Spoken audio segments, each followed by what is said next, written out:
రాక్షస పాలన, నీ పాలన గడీల పాలన, నీ పాలన దుర్మార్గ పాలనగా మారిపోయింది. ఇవాళ కనీసం ప్రజాస్వామ్యం లేకుండా పోయింది. ఈ రాష్ట్రంలో పోలీస్ రాజ్యం నడిపిస్తా ఉన్నాం. ఇవాళ కష్టాల్లో ఉండేటువంటి రైతుల్ని మాట్లాడించడానికి, పలకరించడానికి కూడా పోయేటువంటి విధంగా ఇలా మానవ హక్కులను కాలరాస్తా ఉన్నాం. ప్రజాస్వామ్యాన్ని కూలి చేస్తా ఉంది ఇలా రేవంత్ రెడ్డి ప్రభుత్వం. కనీసం మేము మాట్లాడే హక్కు లేదా మాకు?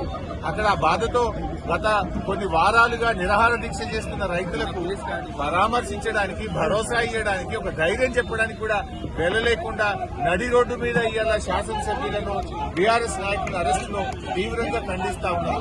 నిన్ననే ఆదిలాబాద్ మీటింగ్ ఏం మాట్లాడినావు? మమ్మల్ని ఎవరు తిట్టినా నేను అరెస్ట్